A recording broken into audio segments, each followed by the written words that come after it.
Shalom Bapak Ibu Saudara yang dikasihi Tuhan.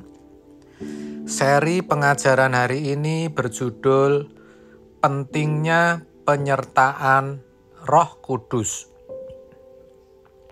Saudara, harus jujur diakui bahwa tidak banyak orang Kristen memahami kekristenan yang benar. Kekristenan yang berorientasi kepada kerajaan surga.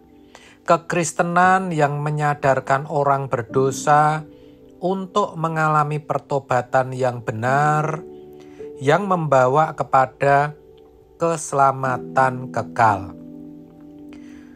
Banyak hal yang belum mereka ketahui, namun mereka sudah merasa puas dan sangat yakin kelak ketika menutup mata pasti selamat, pasti masuk surga. Seolah-olah keselamatan itu ditentukan oleh yang namanya keyakinan. Semakin yakin, semakin akan mengalami. Padahal keselamatan yang benar itu ditentukan oleh bagaimana seseorang memiliki pengalaman hidup bersama Tuhan Yesus. Itulah sebabnya, sebagai orang Kristen, kita harus mengerti pentingnya penyertaan Roh Kudus.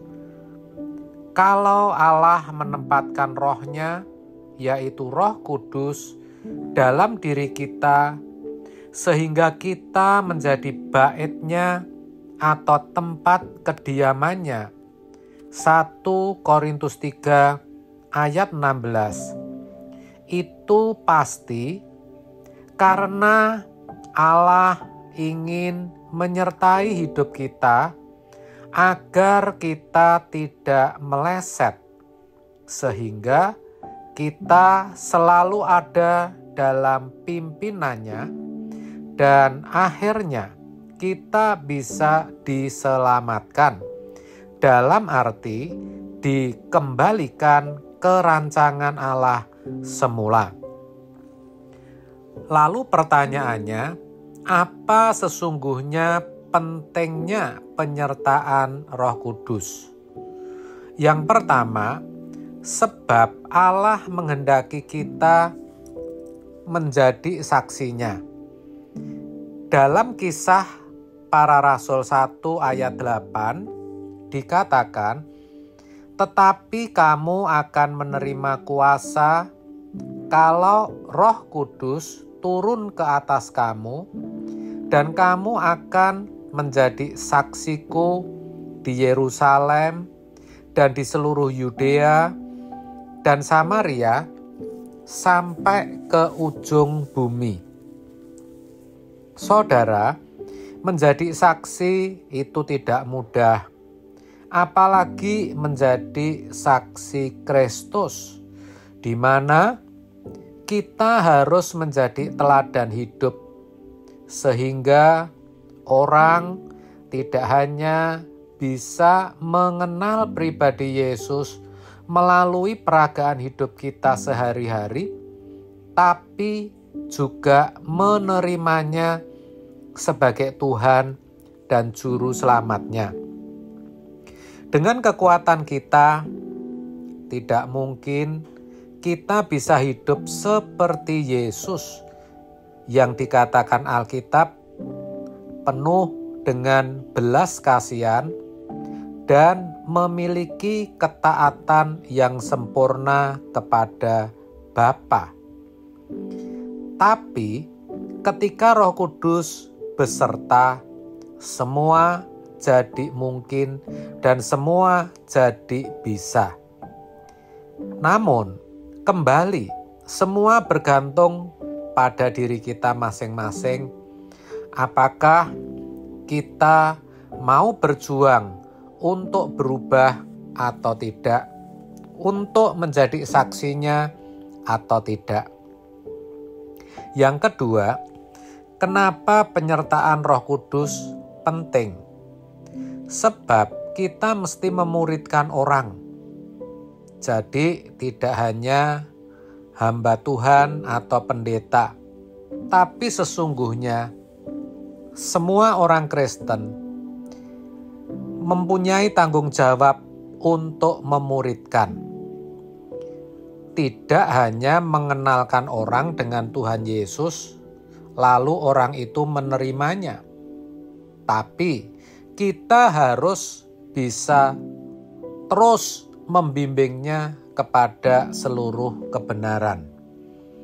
Matius 28 ayat 19 sampai 20 dikatakan, "Pergilah, jadikan sekalian bangsa muridku, dan baptislah mereka dalam nama Bapa dan Anak dan Roh Kudus. Dan ajarlah mereka melakukan segala sesuatu yang telah kuperintahkan kepadamu. Dan ketahuilah, aku menyertai kamu senantiasa sampai kepada akhir zaman." Ini sangat berat dan sukar, sebab dunia ini ada dalam kuasa si jahat. Dunia ini penuh kegelapan. Kita harus berhadapan dengan iblis dan kroni-kroninya yang begitu cerdik dan penuh tipu muslihat. Alkitab berkata, kita ini diibaratkan seperti domba di tengah-tengah serigala. Artinya, kalau tidak hati-hati, kalau kita tidak waspada, kalau kita tidak kuat, kita akan dimangsa. Kita justru akan hanyut oleh dunia ini dan akan binasa. Matius 10 ayat 16. Itulah sebabnya dalam Kisah 1 ayat 8 dikatakan, kamu akan menerima kuasa kalau Roh Kudus turun atasmu.